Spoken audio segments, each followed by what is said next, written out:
Who's ready to level up their mental fitness and win the seconds of the day? Well, at least that's my goal. Join me, Mark Champagne, on Behind the Human, a podcast where I dive into the stories and practices of extraordinary individuals. From billionaires to Olympians and cultural icons like Tony Hawk, each episode unveils the pathways and the mental fitness strategies that propel them to the top. Now available on all major podcast platforms. Here's Thriving Minds. This podcast is for informational purposes only and should not be considered legal, medical, or mental health advice. The views and opinions expressed do not necessarily reflect the official policy or position of the podcast and are not intended to malign any religion, group, club, organization, business, individual, anyone, or anything.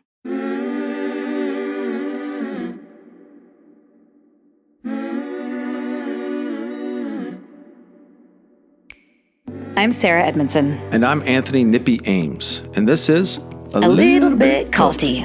Cults are commonplace now. From fandoms to fads, we're examining them all. We look at what happens when things that seem like a great thing at first go bad. Every week, we chat with survivors, experts, and whistleblowers for real culty stories told directly by the people who lived through them, because we want you to learn a few things that we've had to learn the hard way.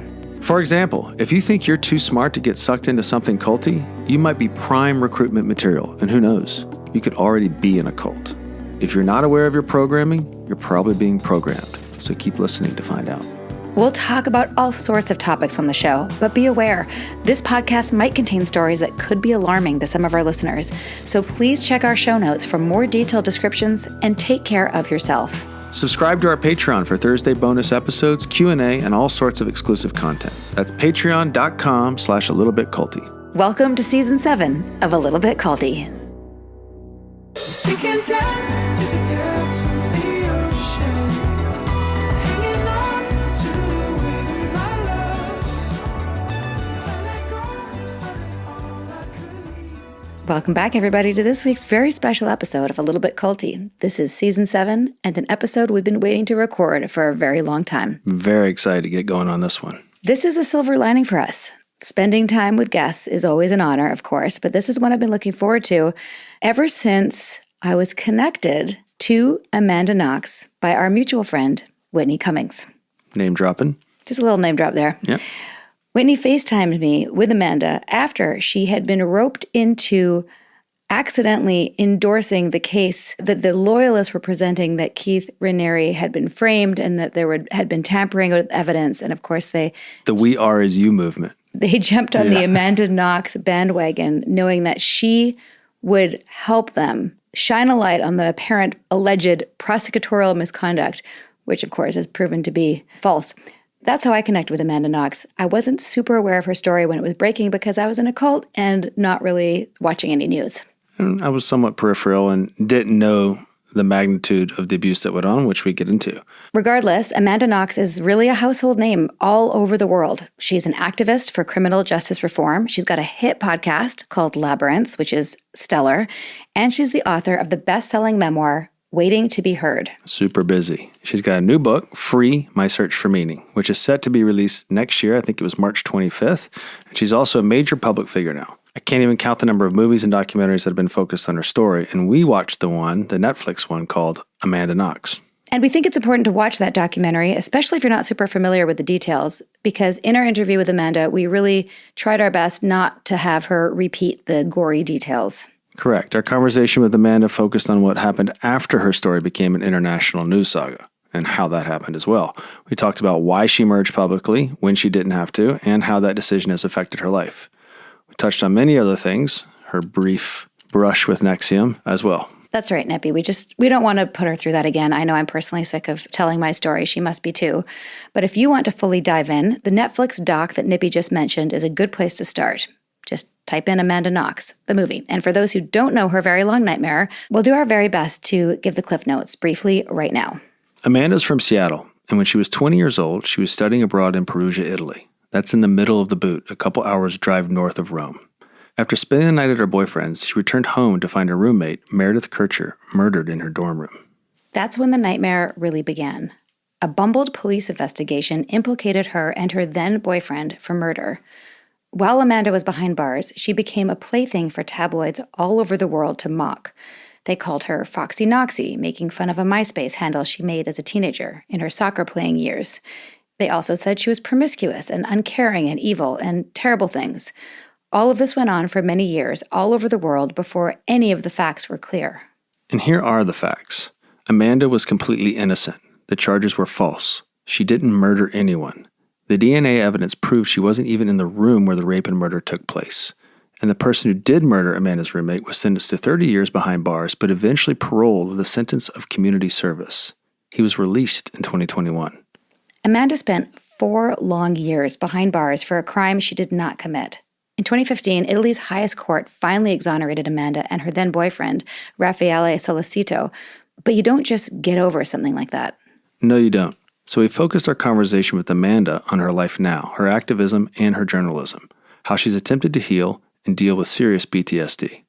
It's an intense conversation, but one of the best we've ever had on the show.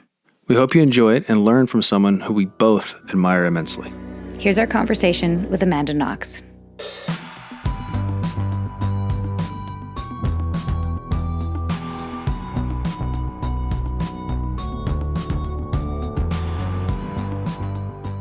I'm so mad right now. It was before I started it. And I he was even like, I get started- it, Sarah, I get it. He knew your story better than I did. I think being in America. Did you and follow also- it when it was going I on? followed it peripherally, and then I got a little bit more interested when you got off, and then it was out of my lexicon for a while, but I was happy to see that you got off. I didn't know Why or how? the ins and outs of how badly they got it wrong, and then we'll get into it, I'm sure. But Yeah. I was watching it, and I was like, I was pissed for you. We were so mad. I was so pissed, especially with the lawyer, and well, we'll get into it, I'm sure. Well, we certainly will. But I also want to thank Whitney Cummings for bringing us together originally. Over Always a got to FaceTime shout call. out Whitney. She's the best. She is She's the the best. most epic matchmaker. She really is. I think she FaceTimed me while you were there for like a Thanksgiving dinner. Does that sound right? God, what was Or I? something- Was it Thanksgiving? I think maybe I was just making her food, and she was like, "You can make food." It sounds like something she would do. Yeah. So again, and for me, it was more peripheral in my life. Like I did not know the details at all. I had not read your book. I had not watched the documentary. I hadn't deep dived. So we have since then, obviously. And, you know, our audience may be like, wait, was Amanda Knox in a cult? And obviously you were not in a cult, but there is Everyone else was. Yeah, that's trending these days. Yeah, right? But like, there's a reason why you're on the podcast. And for us, it was very clear when we heard how you were coerced. So, and we'll like summarize the whole story in the introduction, but what's the Venn diagram of your story and our story in terms of coercion? We just take us back to that element of it? Start there? Yeah. So the key thing that we have in common is in a moment of vulnerability in our lives, we were led to believe that we were insane, that we didn't have agency in our lives, and we were coerced into, in my case, implicating myself and others in a crime that I had nothing to do with, and in your case, you know, just deep diving into this cult that was meant to make you feel like you were working on yourself, and instead you were just submitting yourself to the will of this authority figure. Well said. And so I, in my way, was submitting myself to an authority figure that I also thought that I could trust, which was the police. And the police who, in the few days between the discovery of my roommate's murder and my arrest, I was put through a total of 53 hours of questioning over 5 days. What they will say is that they were just interviewing me as a witness, and therefore I was never entitled to anything like Miranda rights or a lawyer or any kind of defense. I just waltzed in one day and spontaneously combusted/confessed to being involved in this crime. And so they were forced to arrest me, and then they proceeded on their long ordeal of having to prove how I was involved in my roommate's murder, even though there was no physical proof to that effect and no motivation and no history of violence and all of that. So now, again, this is like from my perspective. From their perspective is they were certain from the get-go, just from investigative intuition, that the crime as it presented itself, that someone broke into our home and raped and murdered my roommate, was actually staged. They believed from day one that somebody in the house who lived in the house was involved and that they had staged a fake break-in, and what actually had happened was some kind of sex orgy that resulted in death. And they landed upon me because they didn't like how I behaved in the aftermath of discovering that my roommate was murdered. And when they finally had access to forensic evidence, and it all pointed to, lo and behold, a known local burglar who had a history of breaking and entering and being aggressive towards women, instead of turning around and saying, oh, shoot, we were wrong, we made a mistake, let's release these innocent people and put the real guy in jail, they instead just orchestrated a new scenario where I was the leading aggressor towards my roommate, who in their mind was this pristine, virginal person, and I was this dirty whore. And I had convinced these two young men, my boyfriend, who was also my alibi, and this young burglar who I had no relationship with, who also didn't know my boyfriend. I just sort of one night out of the blue convinced them to come home with me and rape my roommate for me and then hold her down so I could stab her to death.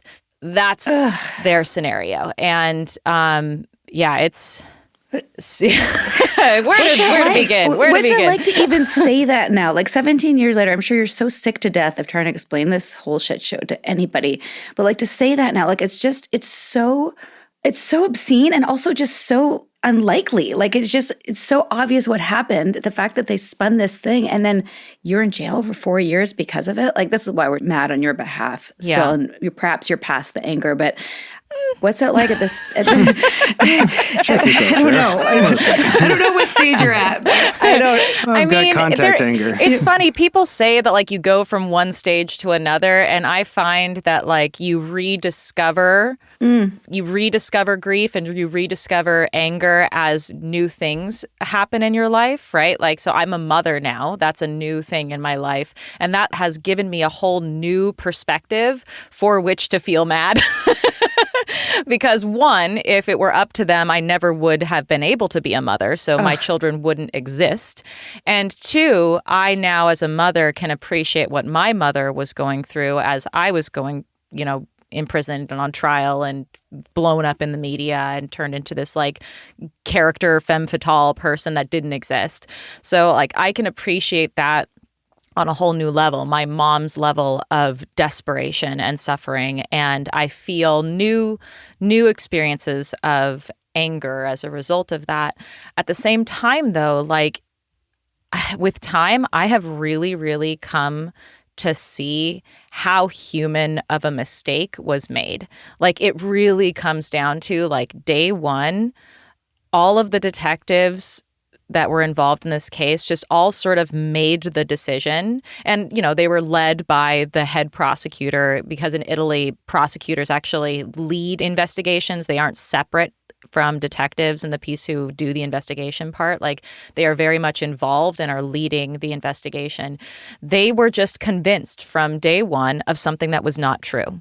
So that the actual thing that happened, someone broke into our home and raped and murdered my roommate, could not be true. They just did not believe that.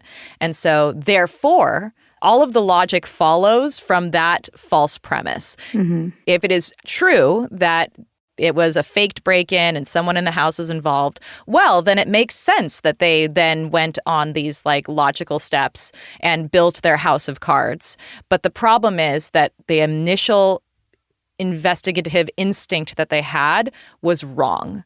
And it was shaken over the course of this trial because ultimately we were able to show that like, no, this guy has a history of breaking and entering like this. There's no reason to think that he couldn't have like broken into our house. There's no evidence of any other people at the crime scene. Like, what are we talking about? So here we are shaking this foundation.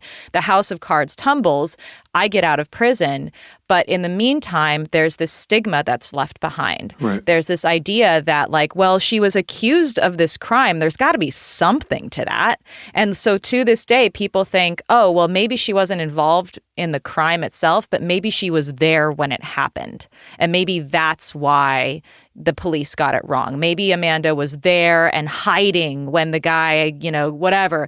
Like there's like a lot of theories, and it's built in big part because the final result of this whole like giant case that took 8 years, all that, the final ruling says that I was present at the crime when it happened. I just wasn't involved, which is absurd. It's patently absurd. There's no reason to think that.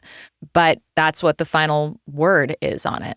So what are the incentives behind that, though? Like, they establish a premise. Like, what's driving that? I mean, the name of our podcast is a little bit culty, and one of the things about cults is you can't challenge them. So they have this premise, and that to me seems where the major abuses of power went on. And, like, how does that happen? Like, I don't know the differences.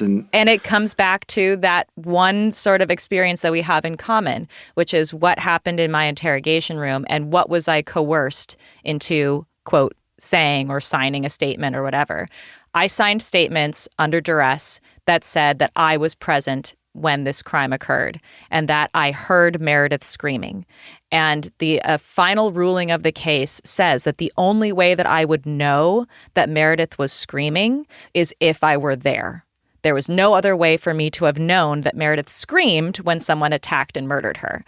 And my argument is, I feel like anybody who's getting attacked is going to be screaming for their life and fighting for their life. But the court's final ruling was Amanda could not have known that Meredith screamed unless she was physically there. So this obviously still affects you out in the world. What's it like? You asked me on your podcast, how do you be normal? Like, how do you live your life, right? I just wonder what it's like to walk around knowing that if people recognize you, some people might question your goodness or think that you did it, or how does that affect you on a day-to-day basis? It's a big question that I've had to grapple with for a long time, because when I first came home, like, I spent 4 years in prison just fantasizing about what it would be like to come home. I was fantasizing about eating sushi. I was fantasizing about going back to school. But above all else, I was fantasizing about the idea of being able to go back to being an anonymous college student, because that's what I was. I never should have blown up into this huge story that everyone knew about. I never should have been the girl accused of murder. And in my mind, I was holding on to this hope that once I was acquitted, I would get to go back to that life of being an anonymous college student. And I very, very quickly discovered that that was not available to me. There were helicopters following me from the airport back to my house. And for months on end, I could not go outside without somebody following me and putting a camera in my face. It was horrible. And then, of course, the trial prolonged. It's prolonged for another 4 years. So during those 4 years, whenever there was a new development in the case, the paparazzi would come again and there would be pictures of me. And then I would go to class and students would take pictures of me and post them on social media with really unkind commentary. And so I think some people feel like what it was like is people coming up to me every day and being like, "You're a murderer, you stupid bitch," or like some cameras in my face every day. And it wasn't like that. The problem was that I never knew. Right. Like, I never knew if any single person that I did not know personally was there to exploit me, was there to threaten me, was the guy who was sending me death threats and saying that he knew where I worked and knew where I lived. Like, I didn't know. And so navigating the world I felt very like an alien dropped in an alien planet. I felt like I did not belong. I did not know what my place was anymore. And I felt completely trapped by this identity that had been thrust upon me, which was girl accused of murder. And I struggled for years with trying to figure out, now what? Like, even after I was definitively acquitted, it doesn't mean that like girl accused of murder goes away. I remain the girl accused of murder. And I've had like my first inkling of like realizing that there was another way through this or a way out of this, or not even out of it, like a way to live with this was when I met other wrongly convicted people. And I saw that like some people go, all of our circumstances are very different. And I don't think anyone that I have met has ever had the kind of media attention that I have had. That said, lots of people have had horrific media attention. I mean, the Central Park Five had a whole like ad in the newspaper taken out by former President Donald Trump that was calling for the death penalty in that case. Or, like the West Memphis Three were called, Satanist murderers, and it made the rounds. And so going back to a normal life after that is a challenge because of that public perception piece. But then there's also like the internal personal piece. Like, I am not the same person as I was after having come through this. Like, not only is the world not allowing me to go back to being an anonymous college student, but what am I going to do? Like, pretend that it didn't happen? Like, am I not? Like, is that not a huge part of who I am and a part of the way that I've now learned to process the world and the people around me? And now I'm hyper aware of when people start throwing false accusations at people, even for like the most minor of things, or, or misconstruing people. Like, I am very, very, I hate to use the word triggered, but like I get really, really like when somebody accuses me of something that I didn't do, even if it's just not having, started the dishwasher correctly or whatever it is. It's like, no. Don't, and so like it's a part of me. It's a part of what I care about now. I can't help but look at the world through a very specific set of life experiences. And I think that in the end, I am a better person for it, I think, is what I've come to realize. And so in a weird way, there is a sense of gratitude for the experience, as painful as it is, because I feel like I am now in a position to avoid making the kinds of mistakes that were made towards me by other people. And I look at the people who made the mistakes that happened with me, and I actually, in addition to feeling anger, I also feel pity, because I think I would not want to be that person. If I had to choose between being me and the person who hurt me, I would much rather be me. Mm-hmm. That's what an elevated... Yeah. It's a testament to your character with your capacity to turn your story into wisdom. Well, thanks. One thing I will say I feel pretty solid in is that I would have handled prison in a similar way. I would have gotten in real good shape, learned Italian. Like when I read how you handle prison, I'm like, that's what I would do too. I would make the most of this. I would have gone right after that law. This is a personal development opportunity. Yeah. Yes. It's Sarah in my held bones. seminars. Yeah. I'd been lifting in the yard. Yeah. You would have like been a personal trainer for the other. Anyway. There you go. What was there a moment when you? It was definitely a prison hustle For cigarettes. Was there a particular moment when you decided to embrace this other side and be public and not just hunker down and be a hermit and try to just shut it all out? Like, you were already public, obviously. That was to the most unfair extremes. Yeah. But you continue to be public. Was there a decision to, like, when you made that switch to, like, there were a embrace series this? of decisions, Okay. right? Like, so when I realized that anonymity and just being a normal person was not a route that was available to me, a part of me still clung to the hope that, like, oh, so being acquitted wasn't enough. Maybe if people hear my side of the story, that will be enough. And so I decided to do a very public thing, which was write a memoir that I hoped that people would read. And then, like, the small little voice inside of me was like, maybe then they'll leave you alone.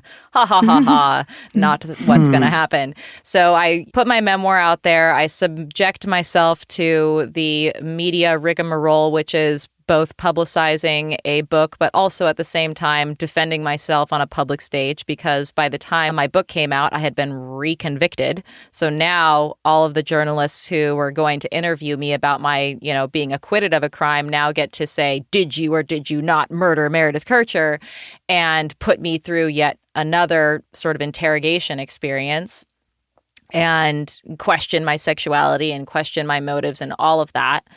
So I went through that. It was a terrible experience. I'm still glad that I wrote my memoir and that it's out there and that people can read a firsthand experience of what my experience of the trial was like. That said, it didn't accomplish what I thought it would accomplish, which would, sate the appetite for foxy Knoxy content. It did not. And I felt like what was happening and what continues to happen is there is this whole industry that's built on the backs of the worst experiences of people's lives.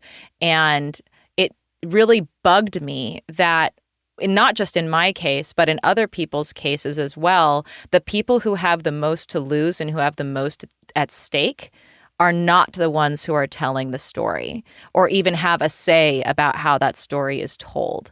And I very slowly found my voice in that regard. The first thing I did was I took up the opportunity to start writing, but under a pseudonym. So I wrote, after my memoir, I wrote for a local newspaper under a pseudonym. Then I was invited to host a series about publicly shamed women, which is like adjacent to my experience for Vice. And I really enjoyed that experience because I got to apply what I knew personally and viscerally to what I was seeing was happening to other people, and in this case, women who are in the public eye. And then I kept following these threads. Like I kept pulling these threads of like, oh, this experience happened to me, but it didn't just happen to me. It happened to these people and these people. And oh my God, like there's this whole drama and morality tale and ethical conundrum that is unfolding before my eyes that I didn't really appreciate before I understood what it felt like viscerally through my own experience. And so I feel like I was doing therapy for myself by like acknowledging how things were affecting other people in other ways, but for similar reasons that they happened to me. And I sort of processed my experience by understanding other people's experiences.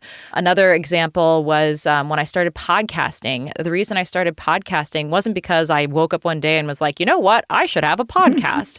It was because someone reached out to me and said, we're doing a true crime podcast and it's going to be about the Jonestown massacre, and we thought you would be an interesting person to be the host. And I said, well, I have a lot of thoughts about true crime content, and I think that just from some cursory research into the Jonestown massacre, I feel like the victims of that crime got a really bad rap, and people sort of make fun of them and say, oh, drank the Kool-Aid, the sheeple. And I felt like that was deeply irresponsible. And I felt like there was an opportunity to flip that script. And so I connected on a deep level with the survivors of that horrible event in history. And it was really, really cathartic and validating. And so I just kept pursuing it. So I don't know. I mean, I feel like, do we really make choices in this life, or do things happen to us and we just try to make the best of them? I feel like that's how I do it. I don't have a 5-year plan. Things happen in life that throw you through loops. And so I feel like my approach has always been look around you, keep your eyes open, do the best you can with what comes before you. And that's how I ended up where I am today.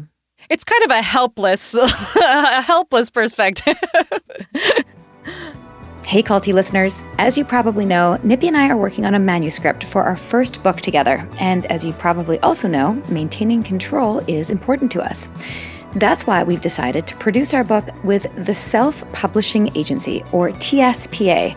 Unlike traditional publishing, where you're often left waiting for months or even years to get your story out, the Self-Publishing Agency lets you take control of your timeline. You'll have complete creative freedom with insights and guidance from pros in the publishing world. So if you're like us and you have a story or a message that's burning to be told, we highly recommend TSPA as your go-to partner. They offer everything you need, from expert editing and eye-catching cover design to marketing and distribution strategies that really make a difference. They make the entire process seamless and inspiring so you can focus on what matters most, telling your story. Go to theselfpublishingagency.com. That's the SELF publishingagency.com to start your very own publishing journey today. Enjoy.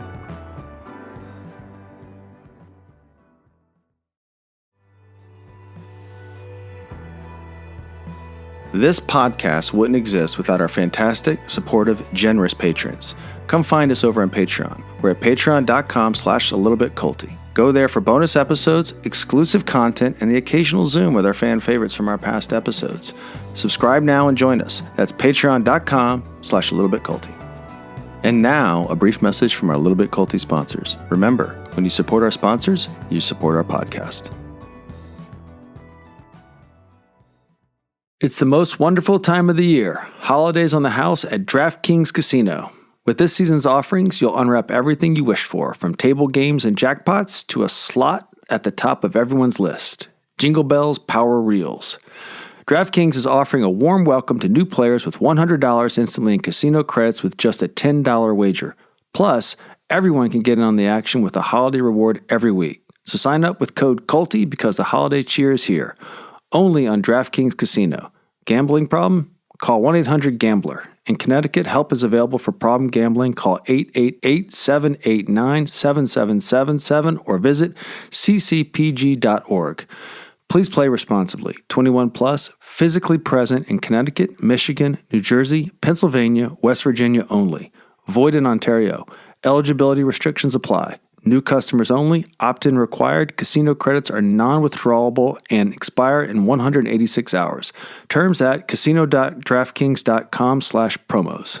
This podcast is brought to you by Squarespace. Squarespace is an all-in-one website platform to help you stand out and succeed online. Whether you're an experienced business owner or just starting out, Squarespace makes creating an online presence easy. That starts with Design Intelligence from Squarespace. This tool combines 2 decades of industry-leading design expertise with cutting-edge AI technology to unlock your strongest creative potential. Design Intelligence empowers anyone to build a beautiful, more personalized website tailored to their unique needs and craft a bespoke digital identity to use across one's entire online brand. You can connect your major social and multimedia accounts to your website with only a few clicks. Sellers can also sync their product catalog directly with Instagram, Facebook, YouTube, and Google to reach more customers and reduce the steps for a purchase. Speaking of purchases, Squarespace Payments is the easiest way to manage your payments in one place with Squarespace. Onboarding is fast and simple, so get started in just a few clicks and start receiving payments right away. Plus, give your customers more ways to pay with popular payment methods. It's so easy. That's what I did on my website, sarahdmondson.com, and that's where you can purchase our upcoming book, coming in the spring. Check it out. If I can do it, you can do it. So are you ready to get started? Head to squarespace.com for a free trial. And when you're ready to launch, go to www.squarespace.com/culty to save 10% off your first website or domain purchase. That's squarespace.com/culty. You've heard from our sponsors. Now let's get back to a little bit culty, shall we?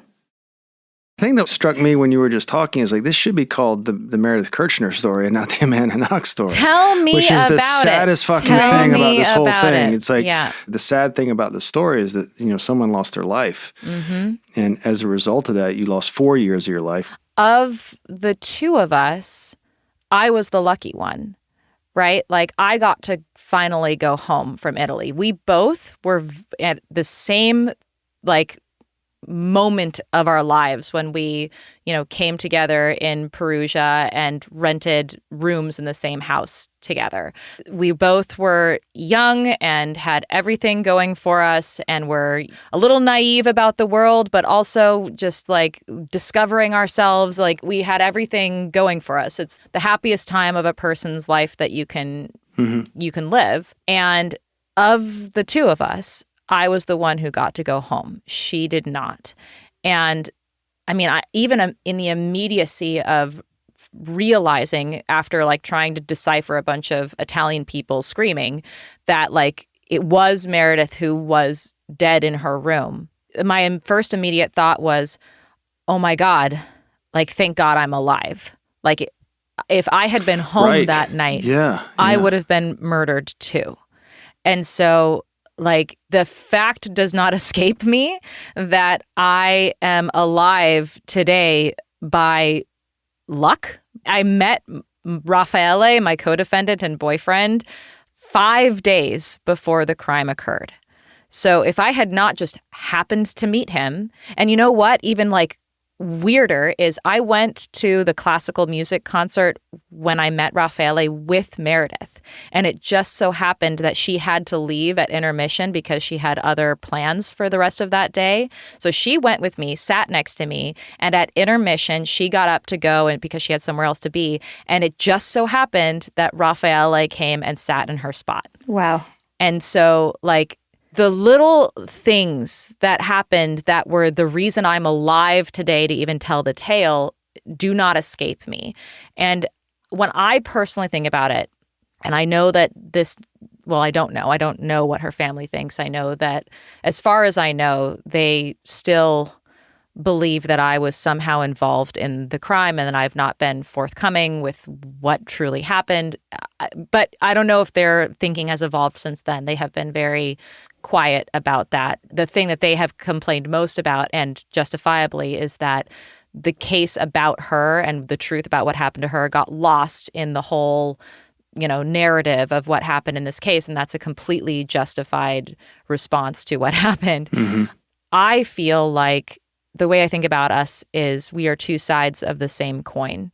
So it was me and Meredith, and fate flipped the coin, and it just landed the way that it did, and I got to go home. And so how I live with that is very different than how people would want me to live with it. The thing that I hear from a lot of people is, you lucky bitch, like you should just disappear because you're an offense to Meredith's family's, like the memory of Meredith, like the fact that you're alive here and you get married and you get to have children. Like, Meredith is never going to get married and never going to get to have children. You should just shut up and disappear because you're an offense to Meredith's memory. What? That's what I get a lot. But what I feel is that I have the opportunity to live my best life and have a family and get married and have children, and she doesn't. And if anything, that gives me a sense of more purpose in embracing that I have, because she can't. And I'm not going to let people yelling at me make me feel bad about something that we all would wish for her. It honors her. Yeah. Yeah. I knew I was going to cry at some point in this episode, but wasn't expecting it right then. It's powerful. It is really powerful. And I'm so glad that you have that perspective and bring that forward in what you do. And it's clear that you are not only so intelligent and articulate and principled, but that you continue to be public and want to glean as much as you can to educate. When did you start getting involved in justice reform, and what have you learned from that, or what do you want people to know? Yeah. So again, like the first time that I attended an Innocence Network conference, it was really an eye-opening experience because, I grew up in the suburbs of Seattle to a middle-class white family. So what that meant, at least for me, is that I'd never really ever thought about the criminal justice system in my whole life. It was not really something that was on my radar. Let alone the Italian criminal justice system. Much less the Italian criminal justice system. I wasn't a true crime person. Like, I was reading Harry Potter. I was not reading, the latest, mystery novels or whatever it is. And so I grew up not really understanding the criminal justice system, just having the perspective of, oh, well, if the police tell you to do something, do it. That's what my education was. Dare not to do drugs because the policeman came to your room and told you not to. That's what I knew. And so I went into a room full of hundreds of other people who had been through this experience, and I looked very different than the vast majority of them. One, because I'm a woman, first of all, so the vast majority of people you're going to meet who have been wrongly convicted are men, and that's just a factor of, crime in general. It's usually being committed. Men are more violent. Men are more violent. Men are committing more crimes. Yeah. It's just the fact of the matter. So as a result of that, you're going to see more men wrongly accused of crimes. But on top of that, you're going to see a lot of people who had the cards stacked against them. So they're poor. They don't know how to speak the language properly. They're minorities. Like, there are people who are more vulnerable in the criminal justice process, and as a result, you're going to, again, see more of this. And it's interesting, like I walked into a room full of people I never thought that would share one of the most important experiences of my life. And they would have a perspective that was such that I did not have to explain myself to them. I think that was like the biggest shocking realization walking into a room full of hundreds of other wrongfully convicted people, was that I was not burdened with the need to explain myself, which is what I felt when I was walking around the rest of the world, right? Like, girl Totally. accused of murder, explain yourself, explain yourself. Right. In that room, I did not have to do that anymore. And I was shocked with this realization of, I came from a place in this world where nobody had to think about this. And even some of the people came up to me and they said, thank God, Amanda, you're here, because before the little white girl from Seattle got wrongly convicted, nobody really believed that this was real.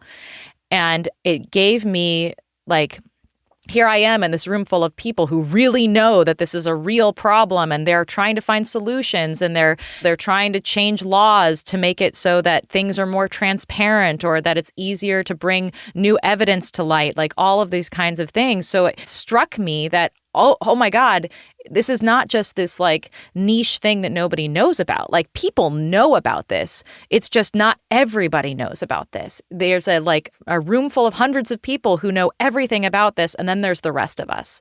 And I came from the world of the rest of us, and I felt like I could act as a bridge between this room full of experts and impassioned people and people with lived experience and the rest of the world that didn't think they ever had to think about this.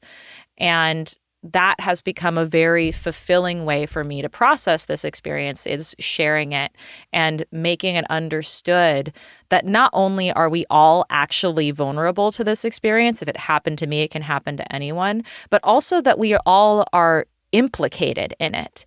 Because, again, this is the infotainment that is built on people's worst experiences, Right. and horrific crimes that happen to people. And the way that we consume these stories directly impacts the outcome of these stories. There's a demand for them. So There's a demand for them, and there's a demand for a certain kind of story. Yes. We want a Right. very black and white story. We want heroes and villains. We want definitive conclusions, and we don't want the stories retold in a new way 20 years later. Like, there's this resistance to nuance and to human frailty and to the reality of the situation, which is that we get it wrong.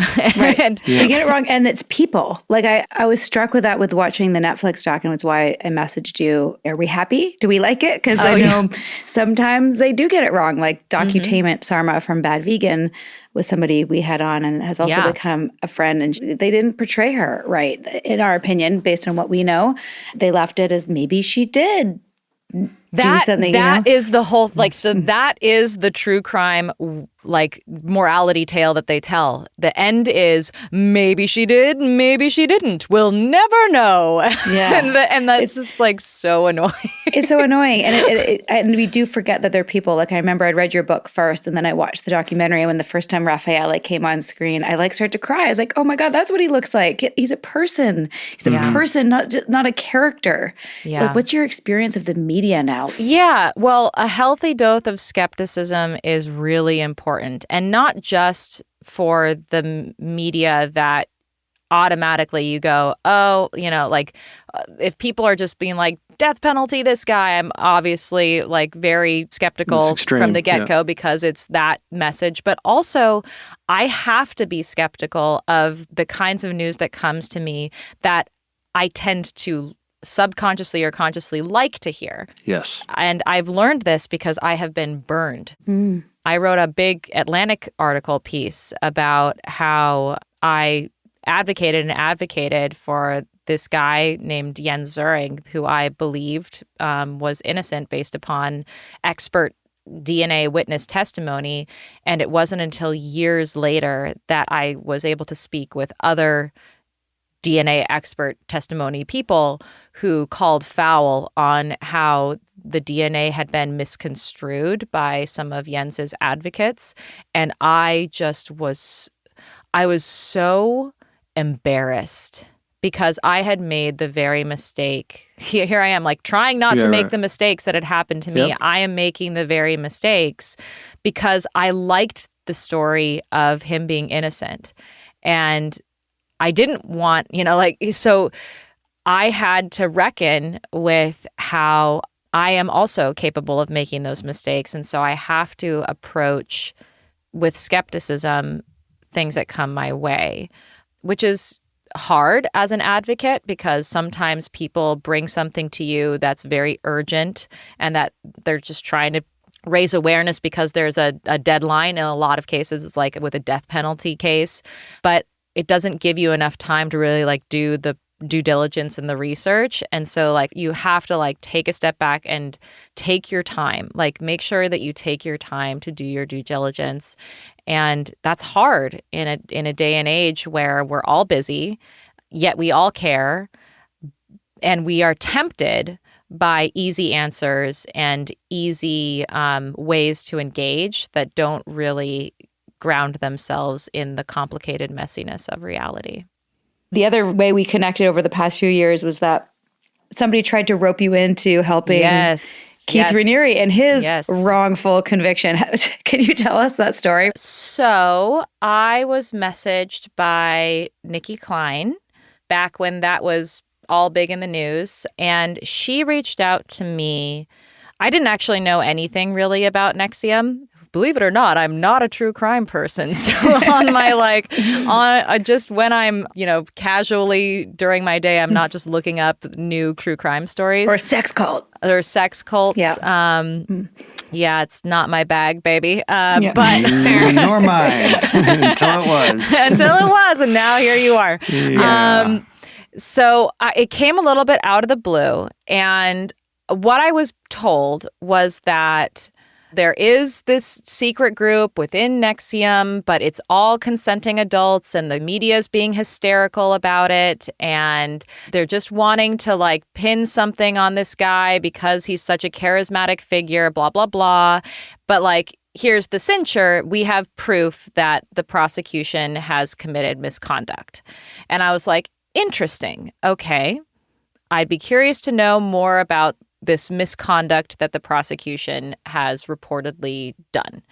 And I was told, well, we can't show you the proof of the misconduct until like you sign on to support Keith. And I was like, that's not how this is done. Like, it's not like you... And I had like these long conversations with not just Nikki, but also other people within the group who sort of came on to legitimize this claim. Like, we are consenting adults. Like, this is a travesty. There was also this like pitch to me of like, you're going to break this story and it's going to make you huge and you're going to be famous for it. And I was like, you are barking up the wrong tree because I have a bad relationship with fame. So if you're trying to tempt me with that, it's not going to work. It's not my flavor. And ultimately, it all came down to the one thing that I was willing to do was say, okay, if there is like prosecutorial misconduct, then this case should be looked at. And I like signed something to that effect. And then like the world blew up and was like, Amanda supports NXIVM. And I was like, oh God, what am I into now? And so I backed away and let the thing play itself out. And then I just didn't hear back from Nikki. And then I heard through the grapevine that she had finally gotten herself out of the cult. And I still have not heard from her. I actually reached out to her to be like, hey, are you okay? And I haven't heard back. I think maybe because she's embarrassed. I don't know. Maybe she can't talk. I don't know. But there definitely were long phone conversations where I was like, you realize that you can't just ask journalists to legitimize your version of things without providing evidence. Like, you don't get to like dangle the prospect of evidence in order to get, like, that's not how journalism works. And she seemed to be like, well, why would we give you evidence if we can't trust you? And I was like, but that's not the point. like you either have evidence or you don't have evidence, and then you provide that to journalists. You earned Like, my trust by yeah. showing me that you have evidence. Yes, yeah, and she wanted basically like collateral from me in order to provide me, the journalist, with evidence. And I was like, that's not. And that was my big red flag. I was like, I even told her that. I was like, look, that is a weird red flag for me because that's not how this works. Anyway, so it was a definitely. I got a minor taste of the NXIVM experience. Yeah, a little bit of gaslighting, a little bit of coercion. A little bit of like, love bombing, a little bit of like, dangling. Yeah. And I was just like, but the thing was, I didn't want it in the sense of like, I was not in a place emotionally, or I was not in a vulnerable place emotionally where I felt like I needed them. Like they were coming to me and they needed me. And I was like, okay, well, I would like the one thing that they sort of, I think, latched onto or recognized was that as somebody who has survived this experience, and I have a little bit of survivor's guilt where I feel like as a result of surviving a wrongful conviction, I do feel deep down a sense of duty to, if somebody comes to me and asks for help, doing something to help, trying to find some way to help, because how could I say no when so many people came and helped me and came to my defense? And so Leverage there your was goodness. a part of me that like kept trying to talk to her and say, like trying to figure out, can I help this person? Like this person is coming to me asking for help. How do I say yes? But I kept like seeing red flags and being like, I can't say yes to that, like I can't. So it was tough for that reason. If she's listening to this, no judgment. Like you were in a cult and you believed in what you were doing. Like that's the thing. I am coming from a place of like, again, I sort of feel bad for you.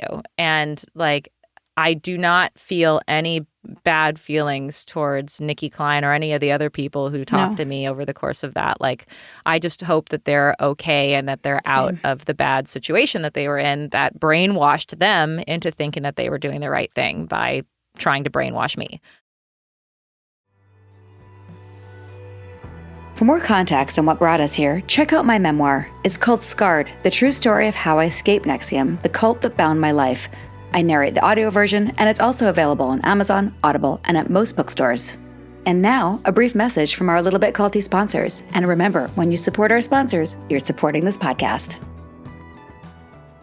This podcast is brought to you by Squarespace. Squarespace is an all-in-one website platform to help you stand out and succeed online. Whether you're an experienced business owner or just starting out, Squarespace makes creating an online presence easy. That starts with Design Intelligence from Squarespace. This tool combines 2 decades of industry-leading design expertise with cutting-edge AI technology to unlock your strongest creative potential. Design Intelligence empowers anyone to build a beautiful, more personalized website tailored to their unique needs and craft a bespoke digital identity to use across one's entire online brand. You can connect your major social and multimedia accounts to your website with only a few clicks. Sellers can also sync their product catalog directly with Instagram, Facebook, YouTube, and Google to reach more customers and reduce the steps for a purchase. Speaking of purchases, Squarespace Payments is the easiest way to manage your payments in one place with Squarespace. Onboarding is fast and simple, so get started in just a few clicks and start receiving payments right away. Plus, give your customers more ways to pay with popular payment methods. It's so easy. That's what I did on my website, sarahendmondson.com, and that's where you can purchase our upcoming book, coming in the spring. Check it out. If I can do it, you can do it. So are you ready to get started? Head to squarespace.com for a free trial. And when you're ready to launch, go to www.squarespace.com/culty to save 10% off your first website or domain purchase. That's squarespace.com/culty. It's the most wonderful time of the year. Holidays on the house at DraftKings Casino. With this season's offerings, you'll unwrap everything you wished for, from table games and jackpots to a slot at the top of everyone's list. Jingle bells, power reels. DraftKings is offering a warm welcome to new players with $100 instantly in casino credits with just a $10 wager. Plus, everyone can get in on the action with a holiday reward every week. So sign up with code CULTY because the holiday cheer is here. Only on DraftKings Casino. Gambling problem? Call 1-800-GAMBLER. In Connecticut, help is available for problem gambling. Call 888-789-7777 or visit ccpg.org. Please play responsibly. 21 plus, physically present in Connecticut, Michigan, New Jersey, Pennsylvania, West Virginia only. Void in Ontario. Eligibility restrictions apply. New customers only. Opt-in required. Casino credits are non-withdrawable and expire in 186 hours. Terms at casino.draftkings.com/promos. Break time's over, people. Let's get back to this episode of A Little Bit Culty. It's a good one. So you have this holistic experience. And I think one of the things that, you know, when I first really deep dive into your story, I was like, oh, wow, she's been gaslit for so many years. Mm-hmm. And I don't think to even this day. To this day. People just to my face saying, you were there. And I'm like, no, I wasn't. And they were like, you just don't remember it. And I'm like, no, you're just making things up.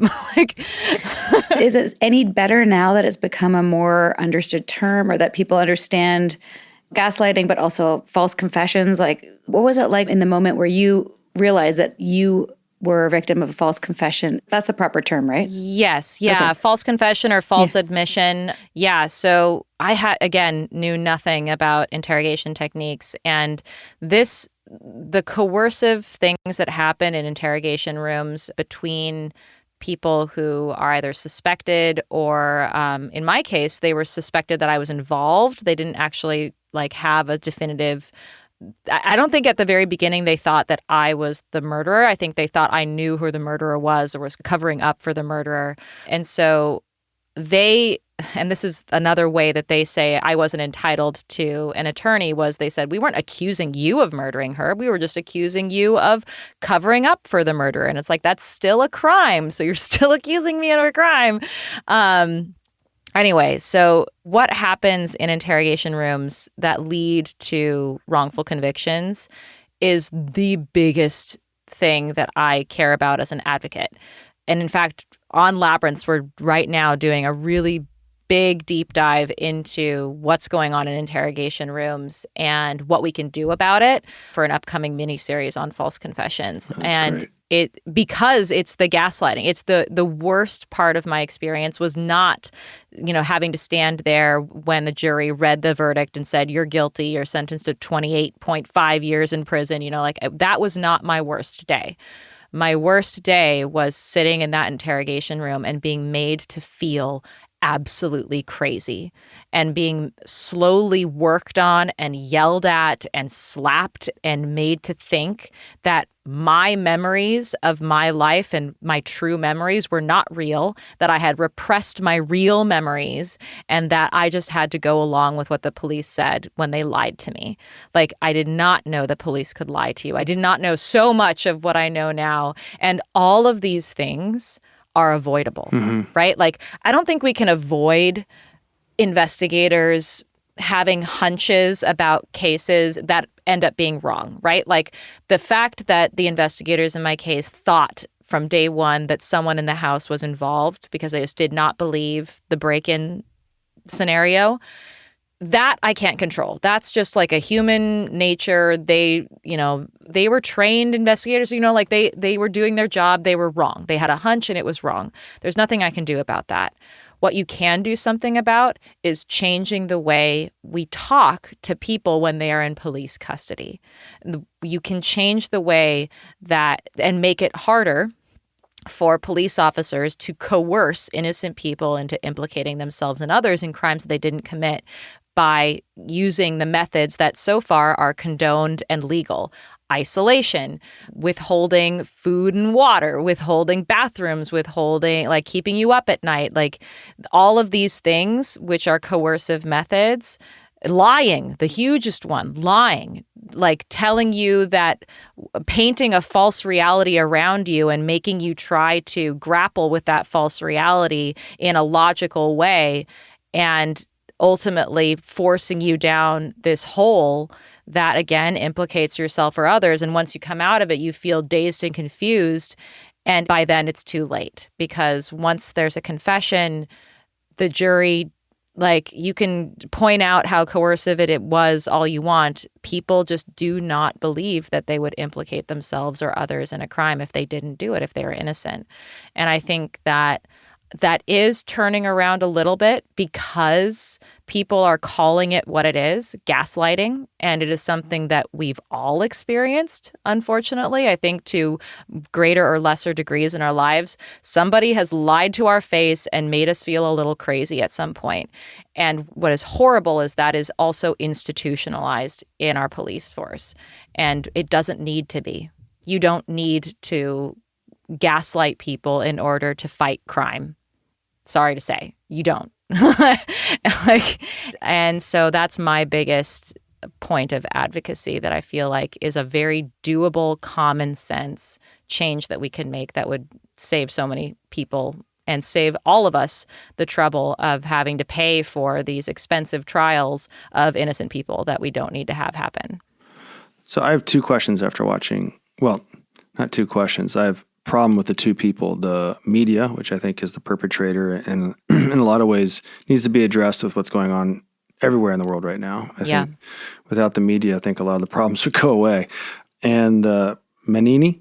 Yeah, Mignini, my prosecutor, Giuliano Mignini. And Pisa, what's his name? Nick Pisa. Nick Pisa, or So- as my family referred to him, Nick Pisa shit. Yeah, that's fair. Totally fair. Those two people watching the documentary didn't seem to have any real awareness or sensitivity to the pain they cause, not just you, but like a slew of other people in doing it. And I'm wondering how you feel about that, and are there any ramifications for them? And Do they get held accountable at all? Can they be? What's your feelings and thoughts on those two? And those for you listening, it's in the Netflix doc. Sorry if we get a little bit Yeah, in the check it weeds out. for you. There's some extensive interviews with both my prosecutor who led the investigation, and there is Air quotes and lead. yes, and one of the very prominent journalists in the case. He is one of many such figures, but he made a lot of headlines and was on the ground from day one. So he was really reporting, in air quotes, reporting on the case. What I thought was so interesting about hearing them from their point of view was, to your point, their lack of self-awareness of how they were making mistakes and committing harm. That in their world, in their little echo chambers that they exist in and that they work in and that they thrive in, they are rewarded for that behavior. And so why would they question themselves? And of course they would get defensive if somebody from outside of their bubble calls them into question or tries to say, like, you're doing it wrong. They would say, well, what do you know? You're not an investigator. What do you know? You're not a reporter. Like, you don't know what this world is like. I'm getting, and it's hard to argue with them when it is true. He is getting paid to make those headlines. We are buying his product. And on the flip side with Mignini, it's fascinating to me that, like, one of the things that he'll do is he'll complain. He wrote a whole book about the case that came out, in like 2022, that shows his perspective.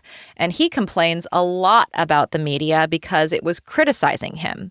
And he says the American media was like a mafia clan that was against him, and they don't understand Italian law. And if you only, some mansplaining Italian law and saying, if you understood Italian law, you would understand that I was right all along and that she should never have been acquitted and blah, blah, blah, blah, blah.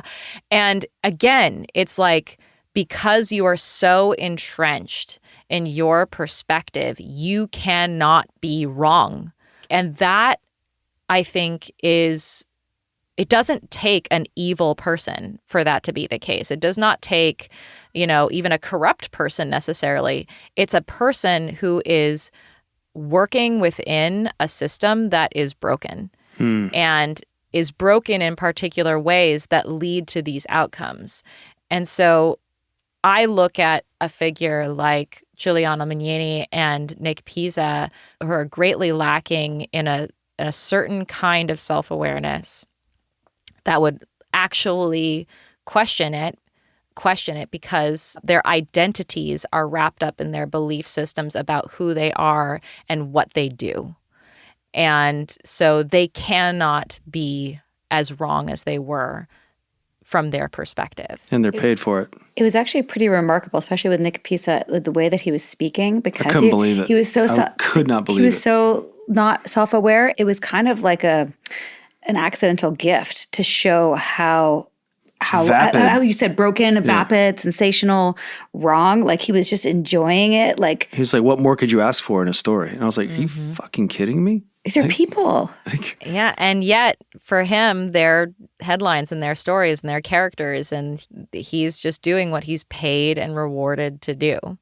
And yes, sure, publications have insurance policies so that they can pay out for the very few instances where someone stands up and defends themselves and demands that someone right the wrong that the media did to them by misrepresenting them. But very often the laws are not in favor of the person who is victimized. Same goes with prosecutors. There's prosecutorial immunity. There are whole systems in place that make it really difficult to hold these powers accountable.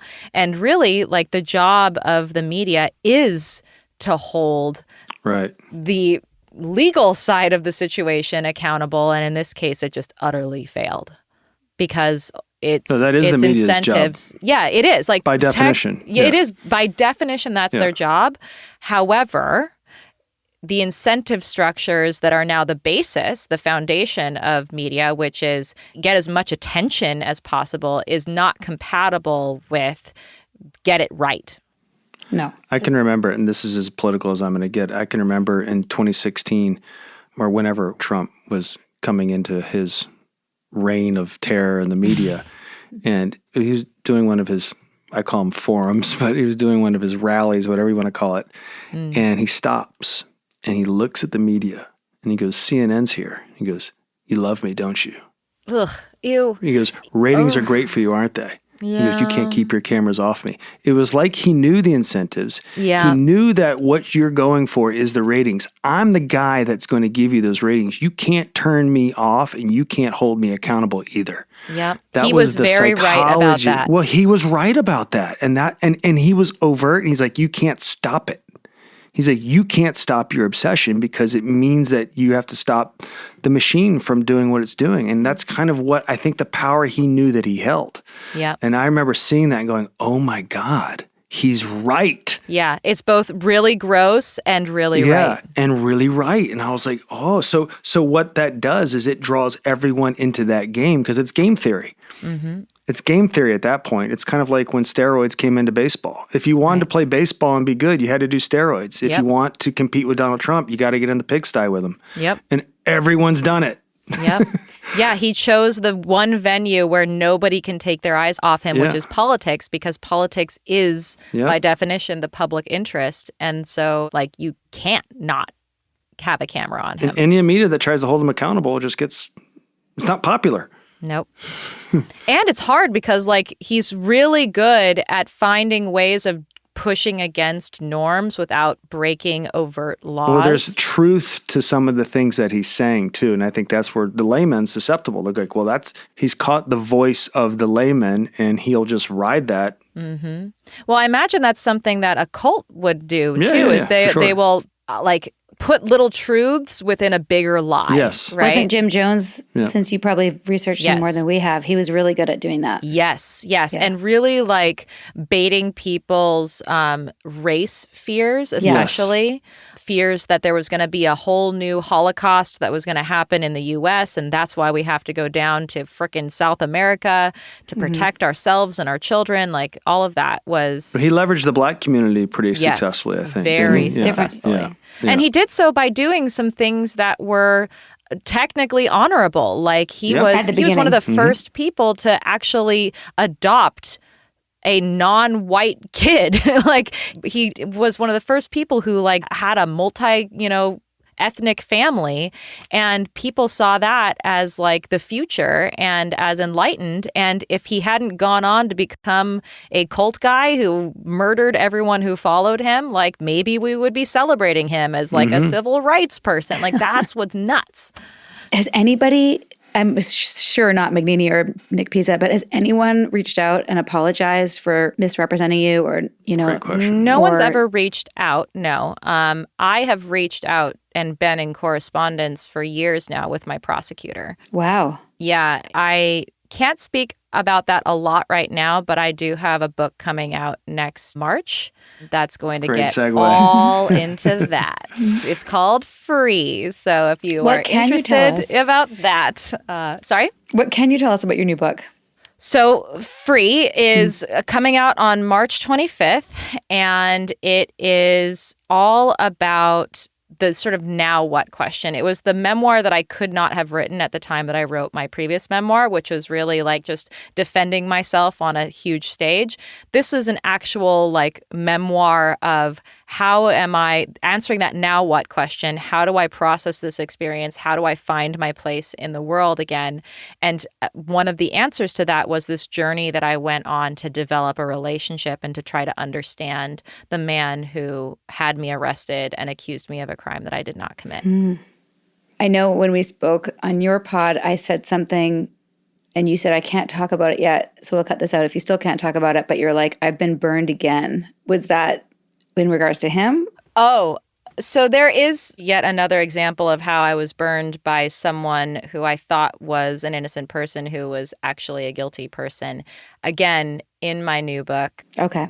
And this one is a really bad one. Like this is a really, really, it got scary for me. Okay. I can't give you too many details, but No problem. it was really bad. And I felt really like I survived it, but it could have gone a really bad way. And afterwards, I really was struggling with the fact that I had made such a big mistake and put myself, my freedom, my family in jeopardy, all because I wanted to believe someone, and I was wrong. Well, I guess we'll have to wait till March 25th for Sorry, that. guys. It's okay, That's but fine. maybe you'll come back fine. and talk about it. I remember in your book talking about prison and also imagining I would crave sushi and doing sit-ups, all those things. You had this vision of coming home and walking. The image that you held in your mind was opening a door and seeing everyone you loved in one room. Did you get to do it? And what was it like? Yes. And so here's the thing. I came home and my family gave that to me. Like we couldn't actually go to my home, like the house that I grew up in, because it was surrounded by, you know, TV camera vans and all of that. So instead we went to my aunt's house, and everyone, and not just my family, but also like my college friends, like everyone was there. And it was very joyous. And it was also at the same time really overwhelming because I had just spent 4 years locked in a box, and I only got to talk to my family members for like 1 hour a week. And suddenly I was just like inundated with, it was like I was an old computer trying to process new technology information. Like I could not compute, and I got really overwhelmed, and also really struck by how much everyone had changed with time. Like, Wow. you know, my cousins had gone from children to young adults. Like they had low voices and huge shoulders, and I was just like, oh my God. Like it was a shock to my system, and I didn't eat for a week Can't imagine. because I was just like high on adrenaline, and like I couldn't sleep, and I kept being afraid that if I went to sleep I would wake up in prison and I was just like hallucinating everything. And I kept speaking in Italian without realizing it. Everyone was like, speak English, and I was like, lo sto facendo. and so I had like a like awkward transition mentally to being around people and not just staring at a wall, you know, like that's what I was used to. And at a certain point, I had to retreat back into my childhood bedroom and be quiet. And then my mom started worrying You know? So That's when you know things are back to normal. yeah, exactly. She's like, we have a washing machine. You do not have to wash your underwear in the sink. You know that. And I'm like, oh. I don't have PTSD. Just scrubbing my undies. I'm totally fine. Everything clean. Yeah. Is there anything that we didn't ask you that you want to share with our listeners that you think is important? I think the only other thing that I would say is that the other like big sort of grieving challenge that I was surprised to encounter was when I got pregnant with my daughter. So my first kid, I all of a sudden felt an immense amount of urgency to be over it so that I wouldn't pass on my trauma to my daughter. Like I did not want, like I felt like I was living in the shadow of the worst experience of my life. And once I was pregnant with my daughter, I was paranoid that I was going to curse her to live in the shadow of the worst experience of my life. And so I really felt an accelerated sense of responsibility to address my own trauma and pain in such a way that I could be a model to my daughter that I could feel good about. Because I was going to be a model to my daughter anyway. So I wanted to be a model for my daughter that I could feel good about. And that really also sort of accelerated that choice to develop a relationship with my prosecutor. Wow. How admirable. Are you still on the journey? Are you still healing? You're still healing? I think I'll be You're not healing healed. the whole. I'm still going to be healing again, like because it's not like you just go through the stages and then you're done. Like Right. Yeah. the things continue happening in your life that, especially because this happened at such a developmental part of my life, that it's become a psychological and emotional touchstone. So if something is happening to me today, a part of me sees it through the lens of having been in prison. And sometimes that's really helpful because I go, you know what? This is not prison, so it's not that bad. Or, other times it's like, this is a little too close and I'm feeling really scared and uncomfortable. And maybe I shouldn't be, like maybe the fact that I think this person is lying to me is not actually them gaslighting me. Maybe they just have a different point of view. Like there's a lot of like ways that I could either be exaggerating things or under exaggerating, so I'm still grappling with how this experience has both sharpened my perspective and potentially distorted it. Mm-hmm. And each level reveals the next kind of obstacle for you, right? Like Sarah and I have kind of attained some of the things that seemed unattainable, but problems still exist. Yeah, If yeah. that makes sense. Yeah, if you think that problems are suddenly not going to be happening in Right. your life, Yeah. that and is... I like the problems way more. yeah. Yeah. So, How do we get all the boys to baseball at different times? And don't yell. Yeah. I'm talking to myself. I mean, they'll get to baseball if they want to get to They'll get baseball, to. ultimately. I can't remember if I shared this when I was on your podcast, but in regards to healing, the thing that kind of the metaphor that I love, we actually got from Evan Rachel Wood, who would be a great guest for you. Cool. By I will the look way. into that. Yeah, I'm happy to connect. That would be awesome. Yeah. Is that she said her healing from her deal with Marilyn Manson was, she recognized that there's a light at the end of the tunnel and there would be, and then there'd be another tunnel. And then there'd be another light and then another tunnel. And I like that better than how kind of what I'm saying. Yeah, I experience more as in waves. Like, okay, it's calm, and then I get like knocked down by a tsunami, and then it retreats, and then I get knocked down again, which I feel is a little bit more aggressive. I like the tunnel. Did you see better. Interstellar? I did not. Did. You did? Oh, Yeah. I'm like I haunted did. by the planet with the wave. Dude. Did I That see like that? was a Where, like, little every too tick was 20 metaphorically years or real. something? Yeah. Yeah. Well, like so yes, it was close to the black hole, so like time Oh, was yes, I did see happening like really fast for them. But like I think the thing that really like just blew my mind about that planet is you're like in 2 feet of water until there's like a like Tsunami. enormous wave. There's just a wave that's circling the planet, and it's enormous. It is 20, skyscrapers high, and there's no way to survive it, and it just plows you, and then you anyway, I was just That like Yeah. It just That's felt Amanda Knox in Perugia, 2000. Interstellar. Just listen, That's watch, just that's the reading na- that's the Harry name of Potter this with your episode. boyfriend. Just, yep, and then just smoking a joint. That's the name of the episode. too real. It was too Interstellar. real, that movie. I'm so happy to see you laughing. I'm so happy to see you with your babies. And, you know, I hope you don't mind me sending you different songs on Spotify that represent freedom love every it. now and then. I love it. Thank you. Music is also my love language. Thank you. If you like the show, please consider supporting us by giving us a rating, a review, and subscribe on iTunes. Cults are commonplace now, and we're looking at them all, and every little bit helps. Hit that subscribe button so you don't miss an episode. Well, everybody, that was our episode with our new friend, Amanda Knox. She's way more evolved than I am. Don't forget, she's got a new book, Free, My Search for Meaning, being published in March 2025 by Grand Central Publishing. You can pre-order now on Powell's or Amazon or wherever you buy your books. I am going to pre-order right now. I already did. Thank you, everyone. Till next time. Sinking down to the depths of the ocean. I'm hanging on to the weight of my love.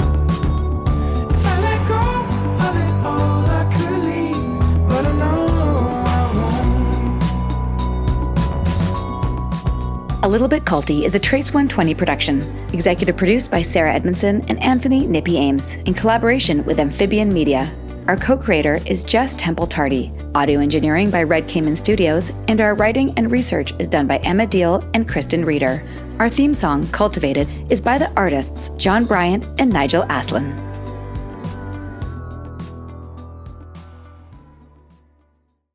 Hey moms, looking for some lighthearted guidance on this crazy journey we call parenting? Join me, Sabrina Kohlberg, And me, Andy Mitchell, for Pop Culture Moms, where each week we talk about what we're watching. and examine our favorite pop culture moms up close to try to pick up some parenting hacks along the way. Come laugh, learn, and grow with us as we look for the best tips. And maybe a few what not to do's from our favorite fictional moms.